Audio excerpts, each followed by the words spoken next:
अगर आपको भी लगता है कि आप पब्लिक प्रोविडेंट फंड यानी कि पीपीएफ में पैसा इन्वेस्ट करके सही कर रहे हैं, तो फिर ये वीडियो आपको एंड तक देखना चाहिए। पीपीएफ में इन्वेस्ट करने को लेके आपका जो नज़रिया है, आपका जो पॉइंट ऑफ व्यू है, वो बदल जाएगा और आपको बेहतर विकल्प मिलेंगे इन्वेस्टमेंट करने के लिए with same tax benefit and better return options के साथ। Hi, my name is Roshan Ray. I welcome you to my channel mind your money. मैं इस चैनल पे पर्सनल फाइनेंस एंड इन्वेस्टमेंट के टॉपिक्स पे वीडियो रिलीज करता हूँ और उसी सीरीज में आज का वीडियो है।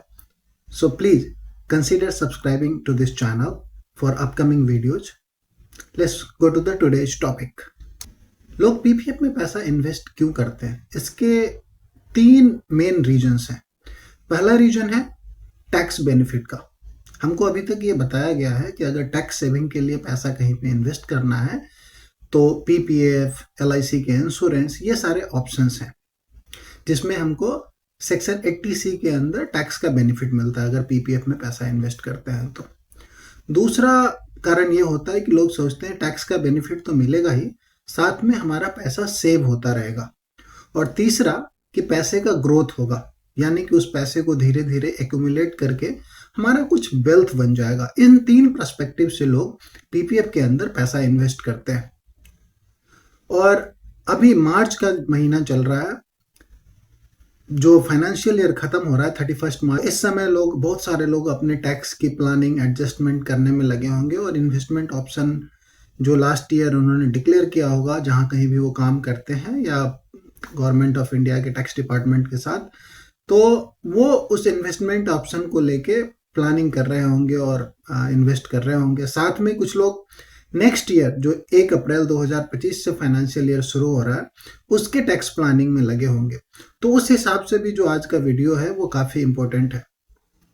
सो अभी तक हमको ये बताया जा रहा था कि अगर आपको टैक्स बेनिफिट के लिए कोई इन्वेस्टमेंट ऑप्शन चूज कर रहा हो तो पीपीएफ उसमें से एक ऑप्शन हो सकता है। और इसके दो मेन फीचर्स बताए जाते थे। पहला कि सेक्शन 80C में टैक्स का बेनिफिट मिलता है आपको इमीडिएट, जो करंट फाइनेंशियल ईयर चल रहा है उसमें।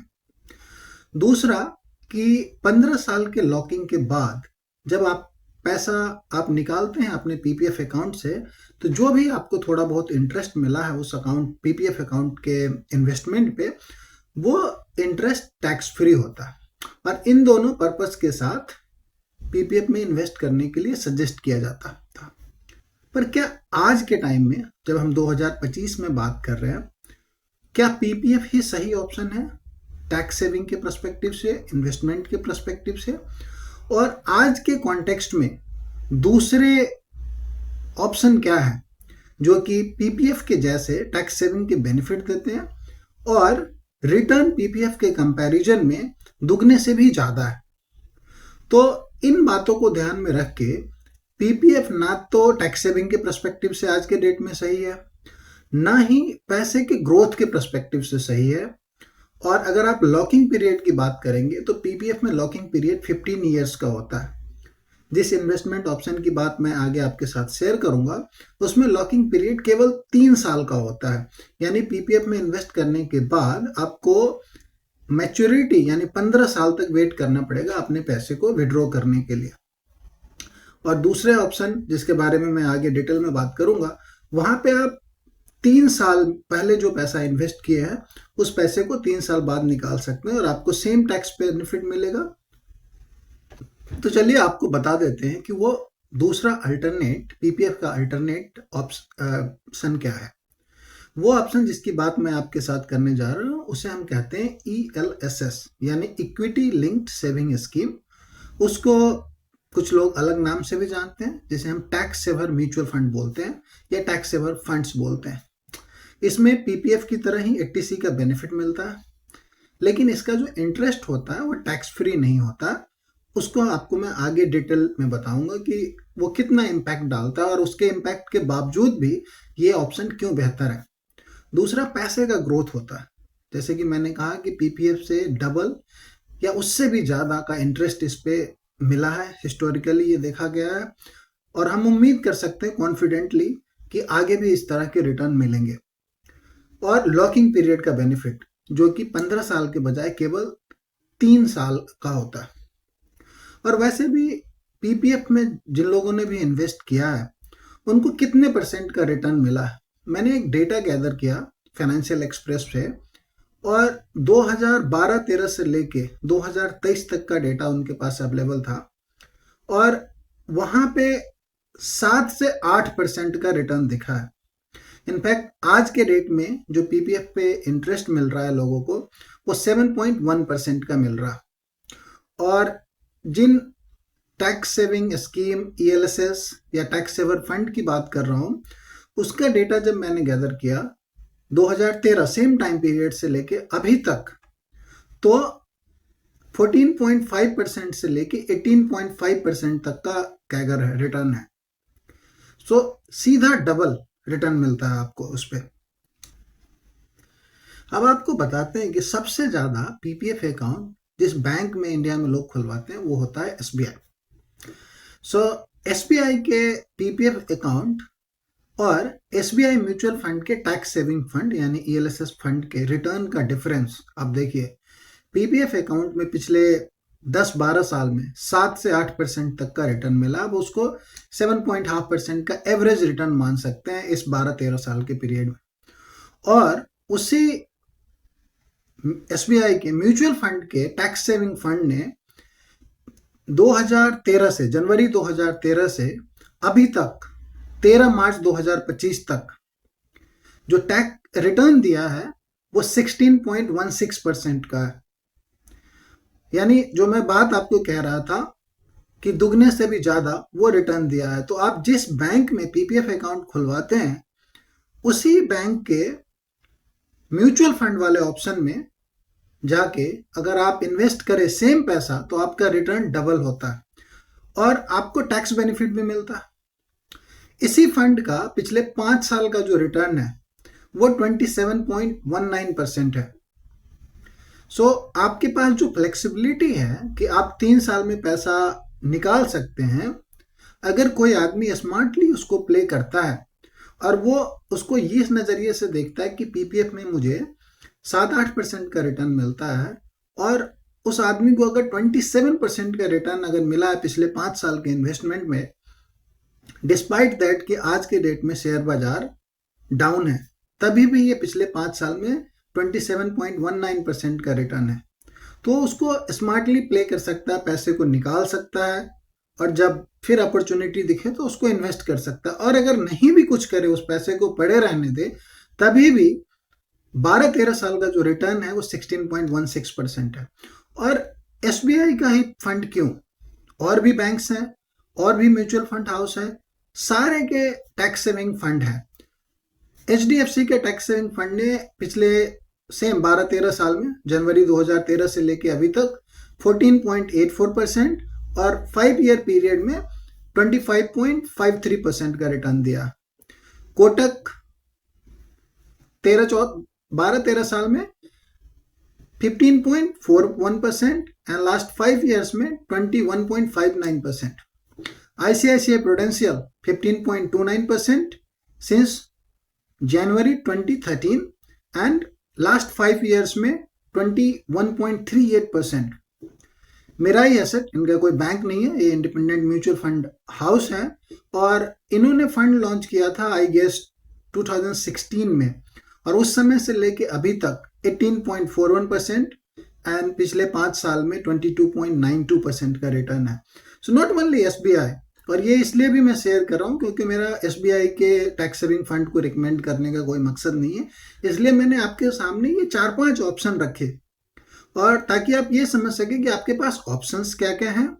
और हिस्टोरिकली नॉट ओनली एसबीआई, किसी के भी टैक्स सेविंग फंड में अगर कोई इन्वेस्टर पीपीएफ के बजाय इन्वेस्ट किया होता तो उसको किस तरह का रिटर्न मिलता, जो मैं डबल से ज्यादा की बात कर रहा था वो मिले हैं। ये डेटा डेफिनेटली कंफर्म करता है कि उस तरह के रिटर्न मिले हैं। यहाँ पे मैं आपके साथ एक एडमिशन भी करूंगा कि मैं भी लगभग 2010 से पीपीएफ अकाउंट में इन्वेस्ट करता था।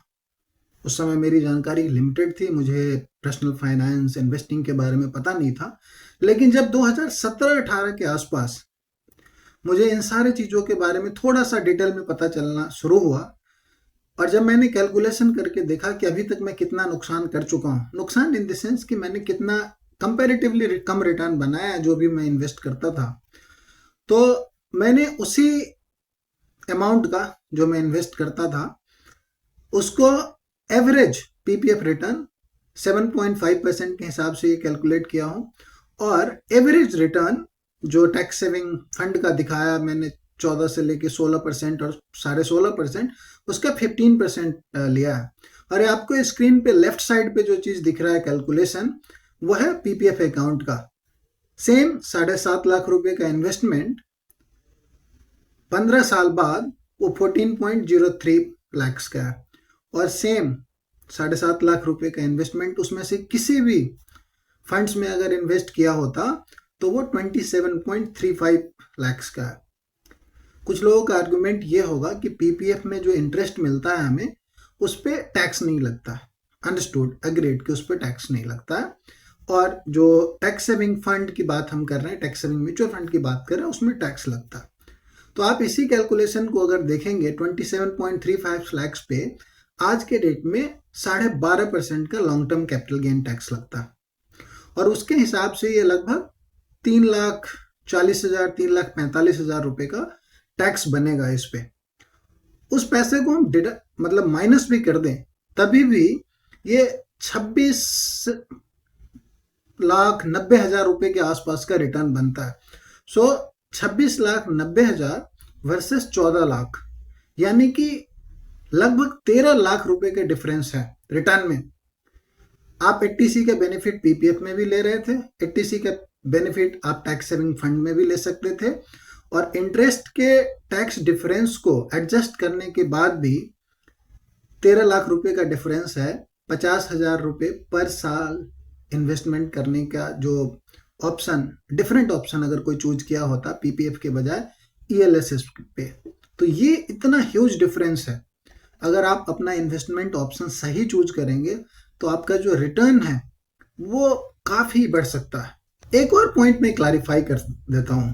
कुछ लोगों का आर्गुमेंट हो सकता है कि जो ईएलएसएस यानी टैक्स सेविंग फंड है वो म्यूचुअल फंड है, वो स्टॉक मार्केट से रिलेटेड है और स्टॉक मार्केट में इन्वेस्ट करता है, तो उसके रिटर्न काफी वोलेटाइल हो सकते हैं। अग्रीड, आर्गुमेंट बिल्कुल वैलिड है। अब हम देखते हैं हमने जिन 4-5 ऑप्शंस या फंड्स को चूज किया, आपको डेटा दिखाया, उसका रिटर्न कैसे रहा। सो जनवरी 2013 से लेके अभी तक 13 मार्च 2025 तक का ये रिटर्न है, जिसमें 14.5 से लेके 16.5% तक का मोटा मोटा आपको दिखता है।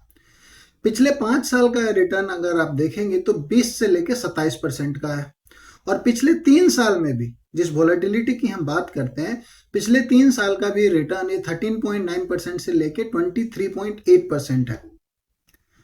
तो मार्केट के वोलेटिलिटी के बावजूद भी, स्टॉक मार्केट में इन्वेस्टमेंट होने के बावजूद भी, इस किसी भी टाइम फ्रेम में जो आपको स्क्रीन पे दिख रहा है, चाहे वो 3 साल का हो, 5 साल का हो, या फिर 12-13 साल, जनवरी 2013 से लेके अभी तक, उसमें पैसा कभी भी निगेटिव नहीं हुआ है, यानी कि आपको निगेटिव रिटर्न नहीं मिला, और हमेशा ये रिटर्न पीपीएफ वाले रिटर्न से डबल है।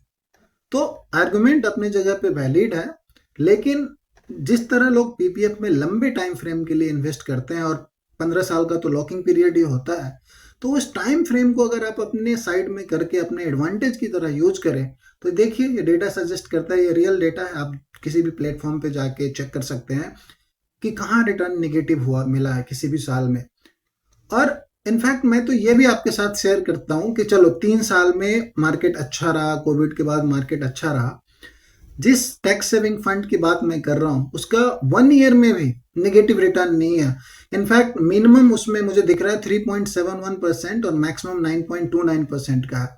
सो बाजार अपने टॉप से 15-16% नीचे होने के बावजूद अगर ये फंड नेगेटिव रिटर्न नहीं दिए पिछले 1 साल में, और 3 साल 5 साल और उससे ज़्यादा में तो कोई सवाल ही नहीं है, जैसा हमको डेटा यहाँ पे दिखा रहा है, तो एज एन इन्वेस्टर और एज एन इंडिविजुअल आपको क्यों पीपीएफ में ही इन्वेस्ट करना, आपको सोचना चाहिए इसके बारे में। आपको दूसरे ऑप्शन जो आपको पता नहीं है, अगर आप इस वीडियो को देख के आपको लग रहा है कि पहली बार आपको पता चला है, या पहले से पता था लेकिन आपने उसको डेटा के साथ कंपाइल करके नहीं देखा था कि किस तरह का डिफरेंस क्रिएट करता है अगर आप एक बेहतर ऑप्शन को चूज करें पीपीएफ के बजाय, तो आपका रिटर्न कितना बढ़ सकता है। उम्मीद करता हूं इस वीडियो को देखने के बाद, समझने के बाद आप अपने पैसे को सही जगह पे इन्वेस्टमेंट करने के बारे में सोचेंगे ताकि आपका रिटर्न बेहतर हो सके। अदरवाइज ये बैंक, जिस एसबीआई बैंक का मैंने एग्जांपल लिया, वो आपसे पीपीएफ अकाउंट में पैसा डलवाता रहेगा, 7% का रिटर्न आपको देता रहेगा और उससे कहीं ज्यादा रिटर्न उससे आपके ही पैसे को इन्वेस्ट करके खुद अपने प्रॉफिट में ऐड करता रहेगा। सो आप प्लीज इसके बारे में सोचें, कंसीडर करें। Thank you so much for watching. और अगर आपके कोई सवाल है, कोई फीडबैक है इस चीज़ को लेके, जो भी मैंने आपके साथ डिस्कस किया है, शेयर किया है, तो आप प्लीज़ कमेंट बॉक्स में लिखें। और thank you again for watching. Channel को सब्सक्राइब करें। Thank you so much.